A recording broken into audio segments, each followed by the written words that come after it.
Assalamualaikum warahmatullahi wabarakatuh. Perkenalkan, nama saya Laura Cnabdurifani dengan NIM akhir 295. Di sini saya akan menjelaskan terkait tugas pemidanaan dalam pasal 51 KUHP baru. Tujuan pemidanaan dalam pasal 51 KUHP baru. Dalam pasal 51 KUHP nasional merumuskan 4 tujuan pemidanaan yang menjadi landasan normatif terhadap praktik pemidanaan dalam sistem hukum pidana Indonesia. Formulasi tujuan tersebut tidak hanya berfungsi sebagai pedoman teoretik, melainkan juga sebagai arah kebijakan, kriminal atau kriminal polis yang harus mewarnai seluruh proses penegakan hukum.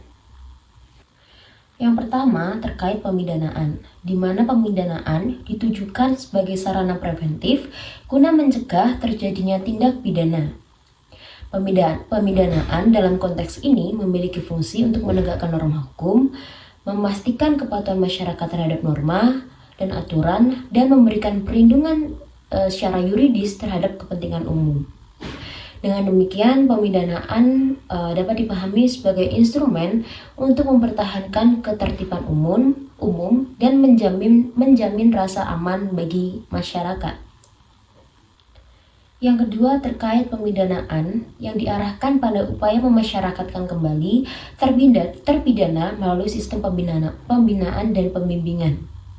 Tujuan ini menempatkan terpidana sebagai subjek yang harus dipulihkan fungsi sosialnya sehingga dapat kembali berperan dalam masyarakat sebagai individu yang berguna dan bertanggung jawab.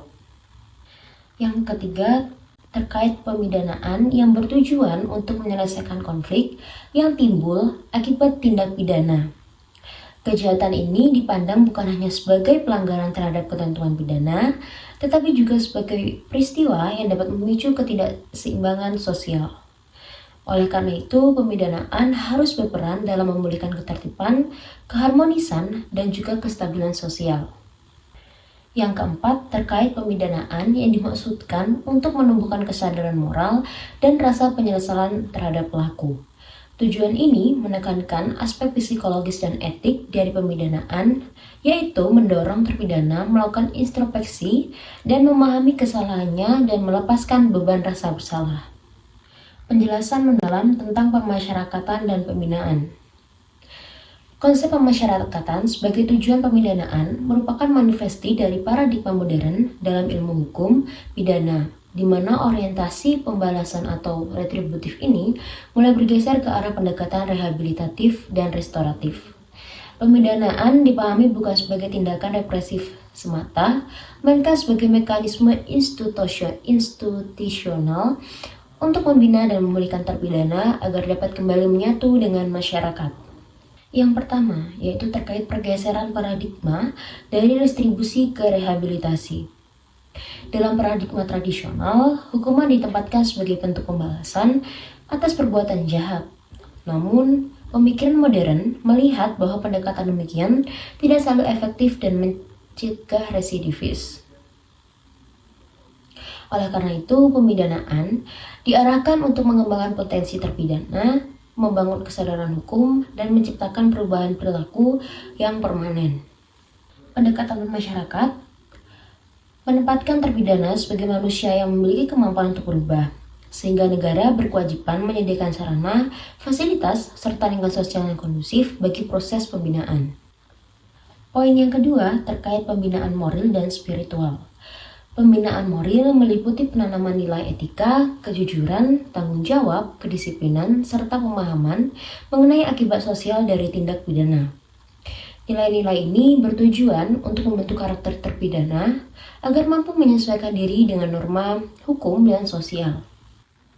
Pada aspek spiritual, pembinaan dilakukan melalui kegiatan keagamaan untuk membangun kesadaran batin, memperkuat integritas moral, serta menumbuhkan keyakinan yang dapat menjadi landasan terhadap perubahan perilaku secara internal. Poin yang ketiga yaitu terkait pembinaan edukasional dan pelatihan vokasional, yang dimana pembinaan edukasional mencakup pemberian pendidikan formal dan non-formal untuk meningkatkan kapasitas intelektual terpidana. Sementara itu, pelatihan vokasional memberikan keterampilan kerja seperti pertukangan ataupun pertanian dan keterampilan teknis lainnya. Program-program ini bertujuan untuk memastikan bahwa ketika terpidana bebas, ia memiliki kecakapan yang memadai untuk hidup mandiri dan tidak lagi kembali pada pola hidup sebelumnya atau pola hidup kriminal. Dengan demikian, pembinaan ini merupakan bagian dari strategi pencegahan tindak pidana berulang. Yang keempat, yaitu pembinaan psikologis dan sosial. Aspek psikologis pembinaan melibatkan terapi perilaku, konseling, dan bimbingan untuk membantu terpidana memahami motivasi tindakannya, mengolah emosi, serta mengembangkan kemampuan komunikasi interpersonal. Banyak terpidana memiliki riwayat trauma ataupun tekanan sosial, sehingga pendekatan psikologis menjadi sangat penting untuk membangun stabilitas emosional yang sehat. Pembinaan sosial mengajarkan kemampuan adaptasi, empati, serta pemahaman terhadap nilai-nilai kebersamaan. Program ini melibatkan interaksi antar terpidana dan pelatihan sosial untuk memperkuat keterampilan sosial serta mencegah isolasi psikologis. Poin yang terakhir, yaitu yang kelima, terkait fungsi pembimbingan, yang dimana pembimbingan ini dilakukan oleh petugas pemasyarakatan yang memastikan bahwa seluruh proses pembinaan terlaksana dengan baik dan sesuai dengan kebutuhan masing-masing terpidana. Pembimbingan bersifat individual, sehingga setiap terpidana mendapatkan perlakuan pembimbingan yang proporsional dan relevan dengan latar belakang serta resiko kriminalnya. Pendekatan individualistik ini menunjukkan bahwa pemidanaan bukan sekedar penghukuman yang seragam, tetapi suatu proses personalisasi terhadap pembinaan. Selanjutnya, kita akan membahas terkait tujuan pemidanaan dalam penyelesaian konflik sosial, di mana dalam konteks sosiologis, kejahatan selalu meninggalkan jejak konflik antara pelaku, korban, dan masyarakat. Pemidanaan sebagai sarana penyelesaian konflik bertujuan untuk memulihkan ketertiban sosial dan mengembalikan rasa aman yang terganggu akibat terjadinya tindak pidana. Yang pertama, kejahatan sebagai gangguan sosial, di mana tindak pidana tidak hanya merupakan pelanggaran terhadap aturan hukum, tetapi juga peristiwa sosial yang menimbulkan ketidakseimbangan, ketegangan, bahkan keretakan hubungan sosial.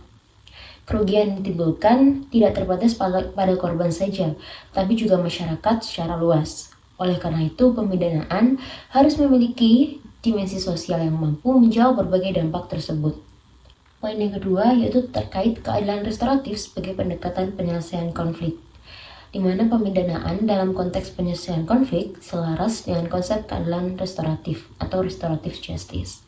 Pendekatan ini menekankan pada 4 poin. Yang pertama terkait pemulihan hubungan antara pelaku dengan korban, kemudian pemenuhan kebutuhan korban sebagai pihak yang dirugikan, kemudian pengembalian keseimbangan sosial, dan yang terakhir pemulihan kepercayaan masyarakat terhadap hukum. Keadilan restoratif menawarkan jalan penyelesaian yang lebih konstruktif dibanding pendekatan retributif murni. Yang poin ketiga yaitu pemulihan hak-hak korban. Korban tindak pidana sering mengalami kerugian material, penderitaan mental, kehilangan rasa aman, hingga trauma berkepanjangan. Pemidanaan harus membantu proses pemulihan melalui mekanisme restitusi, kompensasi, dan layanan pemulihan psikologis. Pemulihan hak korban meningkatkan rasa keadilan dan memperkuat legitimasi hukum di mata masyarakat. Poin yang keempat yaitu pencegahan konflik lanjutan. Dengan memberikan penyelesaian yang adil dan jelas, pemidanaan dapat mencegah aksi balas dendam dan ataupun perpecahan sosial. Pemidanaan menjadi intervensi negara untuk memastikan penyelesaian konflik dilakukan secara sah, bermartabat, dan sesuai dengan prinsip hukum. Yang kelima yaitu terkait efek jera yang proporsional. Pemidanaan juga berfungsi memberikan efek jera, namun harus selalu mempertimbangkan prinsip proporsionalitas. Hukuman yang berlebihan justru dapat menimbulkan ketidakadilan dan menambah konflik. Sebaliknya, hukuman yang tepat dapat melindungi masyarakat serta mendorong perubahan perilaku terhadap pelaku. Poin selanjutnya kita akan membahas terkait tujuan menumbuhkan rasa penyesalan. Penanaman rasa penyesalan merupakan tujuan pemidanaan yang menitikberatkan dimensi moral, etis, psikologis dari sanksi pidana. Tujuan ini berusaha membimbing pelaku untuk secara sadar mengakui kesalahannya, memahami dampaknya, dan mengembangkan komitmen untuk tidak mengulangi perbuatan yang melanggar hukum. Yang pertama yaitu terkait penyesalan sebagai proses internalisasi nilai. Penyesalan bukan hanya emosi sesaat, tetapi proses internalisasi norma hukum dan sosial. Ketika pelaku menyadari konsekuensi perbuatannya, maka terjadi transformasi moral yang menjadi dasar perubahan perilaku. Poin yang kedua yaitu lingkungan permasyarakatan sebagai ruang reflektif, di mana lembaga pemasyarakatan harus menyediakan lingkungan pembinaan yang dapat mendorong proses refleksi diri. Melalui pendidikan moral, pembinaan keagamaan, dan konseling psikologis, terpidana didorong untuk mengidentifikasi akar masalah perilakunya dan menemukan cara untuk memperbaikinya. Yang ketiga, terkait pengelolaan rasa bersalah. Rasa bersalah yang tidak dikelola dapat berdampak negatif pada proses rehabilitasi. Oleh karena itu, pembinaan membantu terpidana menghadapi kesalahannya secara dewasa dan konstruktif, bukan dalam bentuk keputusan ataupun penolakan diri. Poin yang keempat, terkait penyesalan sebagai indikator keberhasilan pemidanaan. Dalam teori pemidanaan modern, keberhasilan dan pemidanaan diukur bukan hanya dari lamanya hukuman dijalani, tetapi juga dari sejauh mana terpidana menunjukkan perubahan terhadap sikapnya. Penyesalan secara tulus merupakan salah satu indikator utama dalam proses reintegrasi sosial. Yang terakhir, nomor 5 yaitu penyesalan sebagai awal rehabilitasi dan reintegrasi. Tanpa penyesalan, proses rehabilitasi tidak dapat berjalan secara optimal. Penyesalan menjadi titik awal bagi pelaku untuk menerima pembinaan dan mengembangkan kepribadian yang selaras dengan norma hukum dan sosial. Dengan demikian, pemidanaan tidak sekedar memberi penderitaan, tapi memberikan kesempatan bagi pelaku untuk kembali membangun jati diri dan hidup secara martabat. Demikian penjelasan terkait tujuan pemidanaan yang terdapat dalam pasal 51 KUHP Nasional atau KUHP baru. Apabila ada kurang lebihnya saya mohon maaf. Wassalamualaikum warahmatullahi wabarakatuh.